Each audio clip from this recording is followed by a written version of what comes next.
ایک تو ذلت سے جھکے ہوئے ہوں گے. پہلا حال، دنیا کے اندر حکم ہے کہ اللہ کے آگے خاشع، نماز میں خشوع اختیار کرو، لیکن دنیا میں اللہ کا حکم نہیں مانا، نماز نہیں پڑھی، نماز کا انکار کیا، لہذا آخرت میں تو چہرہ جھکانا پڑے گا لیکن وہ عاجزی نہیں ہوگی، پھر وہ ذلت ہوگی. دوسرا حال بیان کیا، عاملہ، عمل کرنے والے ہوں گے، ناصبہ، اور مشقت سے تھکے ماندے ہوں گے. یہ دنیا کا ان کا حال ہے، کیونکہ دنیا میں وہ محنتیں مشقتیں کرتے ہیں، آخرت میں تو انہیں کوئی محنت مشقت نہیں کرنی پڑے گی، سیدھا سیدھا جہنم میں چلے جائیں گے. تو دنیا میں ان کے یہ چہرے کیوں تھکے ہوئے ہوں گے؟ دنیا میں ان کے چہرے اس لیے تھکے ہوں گے، جو سب سے بڑی وجہ یہ ہے کہ بہت سے لوگ جو کافر ہیں، فاجر ہیں، یہود و نصارہ، ہندو، مختلف قسم کے جتنے مذاہب کے لوگ ہیں، وہ اپنے طرز پر عبادت کر رہے ہیں، جس کو وہ عبادت کہتے ہیں کہ ہم نے عبادت کی.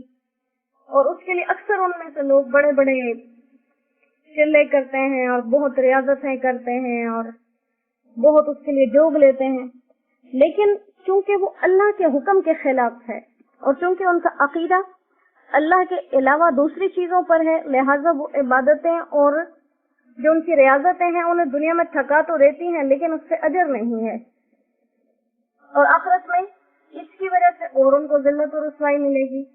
یہی ایک انسان اس کے مخالف اللہ کو جب رب مان لے اور عبادتوں میں خود کو تھکائے بنا صرف فرائض مکمل کر لے، دنیا بھی سنور جاتی ہے، آخرت بھی سنور جاتی ہے. تو بات پھر وہیں پر آ جاتی ہے، جب انسان ایمان والا ہو اور اعمال صالحہ کرے تو یہ کامیابی کا راستہ ہے.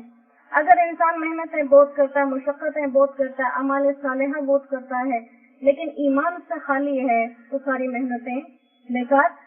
اور جو کافر لوگ دنیا کے اندر اچھے کام کرتے ہیں کافر لیکن کام اچھے کرتے ہیں، غریبوں کی مدد کرتے ہیں، یتیموں مسکینوں کی مدد کرتے ہیں، مسافروں کی دیکھ بھال کرتے ہیں، فلاحی جگہ بنواتے ہیں، تو اس کے بدلے میں اللہ سبحانہ و تعالیٰ انہیں دنیا کے اندر ہی ان کے اجر عطا فرما دیتے ہیں. انہیں دنیا میں بڑی بڑی چیزیں اس کے بدلے میں مل جاتی ہیں، تاکہ اللہ فرماتے ہیں قیامت کے دن ان کا مجھ پر کوئی احسان ہو.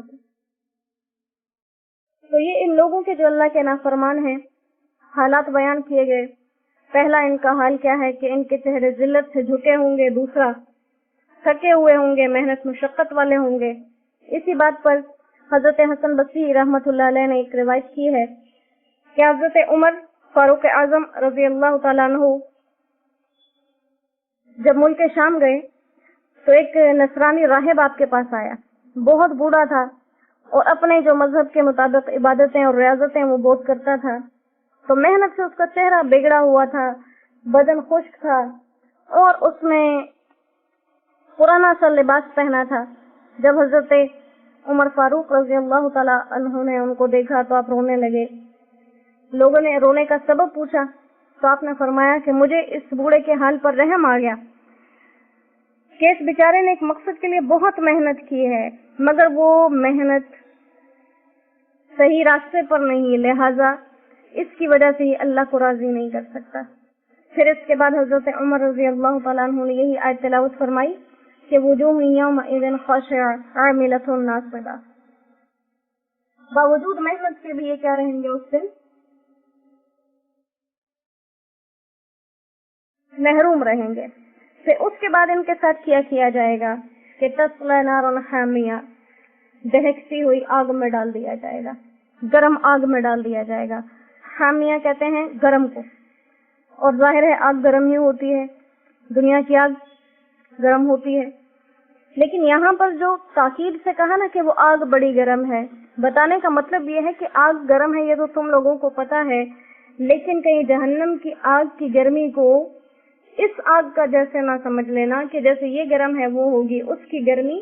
اس کو جب اللہ گرم فرما رہے ہیں تو سوچنے کی بات ہے کہ وہ کتنی گرم ہوگی.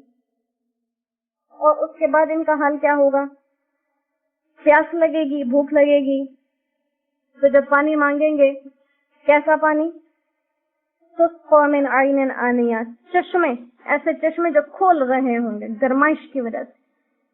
اس کا پانی پلایا جائے گا. یہ موجودہ دنوں کے اندر جیسے موسم بنا ہوا ہے, شدید گرمی ہے, اس گرمی میں جب انسان کہیں سے آتا ہے یا بیٹھے بیٹھے ہی اس کو پیاس لگتی ہے تو اچھی طرح سے جو ٹھنڈا پانی ہوتا ہے اس سے پیاس بھی بجھتی ہے اور انسان کو تسکین ملتی ہے. اور اس کے برعکس اگر کوئی گرم پانی پی لے تو الٹا اس کو اور زیادہ تکلیف اس سے محسوس ہوتی ہے.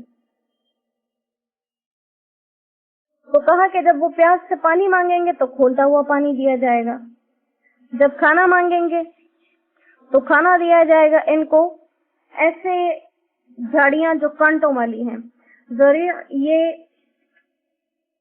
ایک خاص قسم کی کانٹوں والی گھاس ہے جو زیادہ تر عرب کی زمینوں میں پھیل جاتی ہے, وہاں پر موجود ہوتی ہے. اور اتنے کانٹے ہوتے ہیں اس کے اندر کہ کوئی جانور بھی اس کو آسانی سے کھانا پسند نہیں کرتا, اور بہت ہی زہریلی قسم کی یہ گھاس ہوتی ہے. تو کہا کہ ان کو کھانے میں کیا دیا جائے گا, ایسی جھاڑ ہوگی جو کانٹوں سے بھری ہوئی. اب یہاں پر کھانے سے کیا ہوگا, لا یسمن ولا یغنی من جوع. کھانا انسان دو چیزوں کے لیے کھاتا ہے, ایک تو صحت اچھی ہو جائے, دوسرا بھوک مٹ جائے. لیکن کہا کہ اس کے اندر اگر کوئی زبردستی اس کو کھا بھی لے تو نہ تو اس سے بھوک مٹے گی اور نہ ہی اس سے کوئی جسم کی تندرستی حاصل ہوگی, نہ اس میں غذا بننے کی صلاحیت ہے, نہ بھوک کو ختم کرنے کی. اور یہ مصیبت سے حشر میں جو ہے یہ پریشان پھرنا اور دوزخ میں ان کو بیڑیاں پہنایا جانا, ان کو زنجیروں میں باندھنا اور جہنم کے پہاڑوں پر چڑھنا.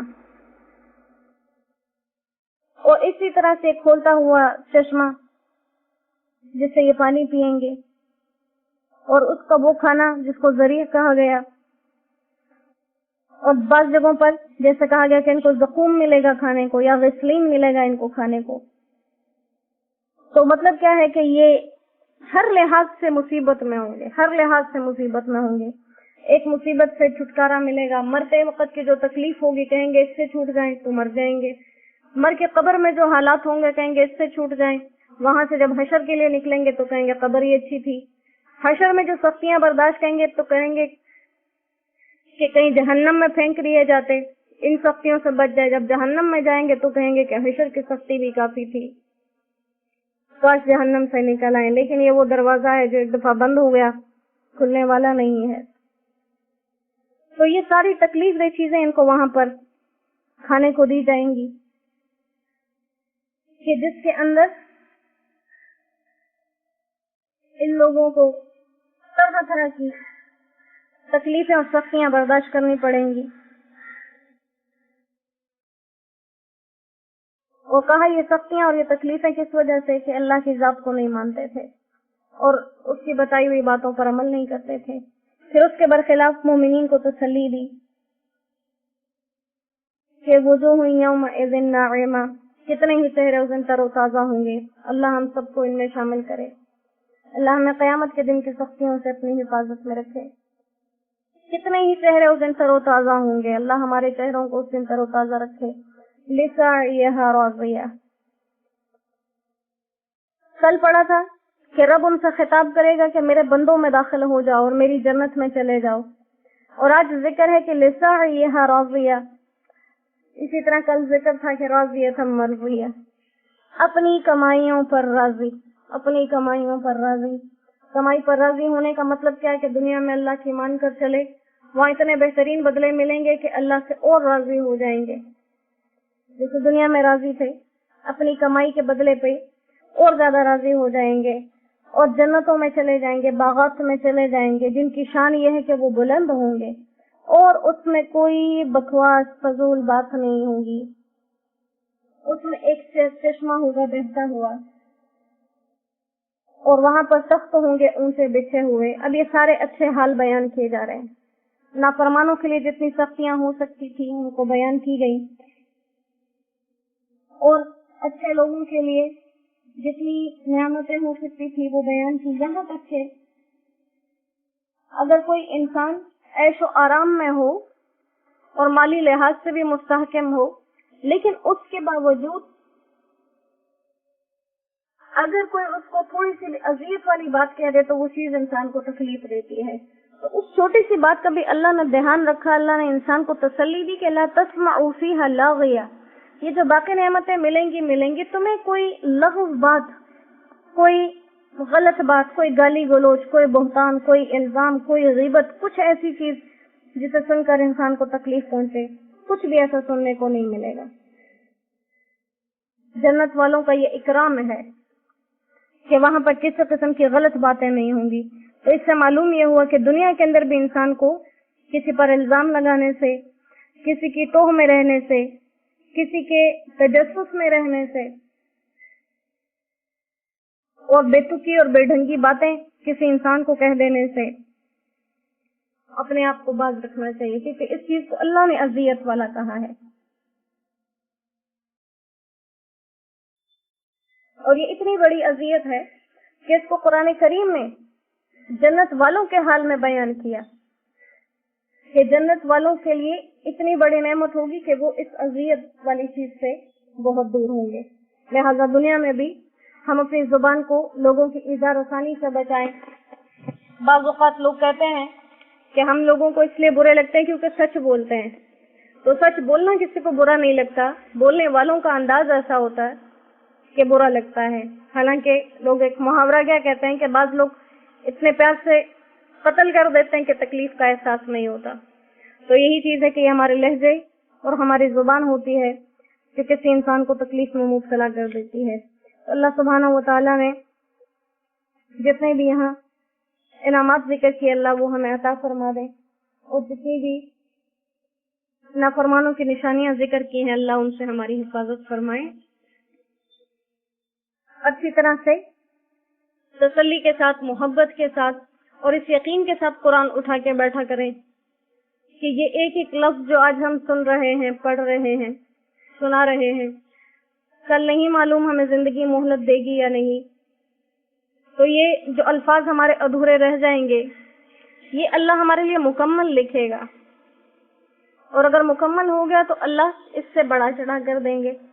اور اگر وقت ضائع کر دیا, اس بات کا گلہ کرتے رہے کہ ہمارے پاس وقت ہی نہیں ہے کہ قرآن پڑھ سکیں, تو کل قرآن بھی کہے گا کہ میرے پاس وقت نہیں ہے کہ میں تم لوگوں کو بچا سکوں. تو یہ بہت طاقتور مقابلے باز ہے, اس سے مقابلہ کرنے سے پرہیز کرنا چاہیے. اس کے آگے جیسے یہاں بتا بھی دیا کہ جو دنیا کے اندر عاجزی سے جھک جاتے ہیں قیامت والے ذلت کے جھکنے سے بچ جائیں گے, اور جو دنیا میں نہیں جھکتے عاجزی سے قیامت کے دنوں میں ذلتوں والا جھکاؤ نصیب ہوگا. اللہ اس سے ہماری حفاظت فرمائے. وآخر دعوانا ان الحمد للہ رب العالمین. السلام علیکم ورحمۃ اللہ وبرکاتہ.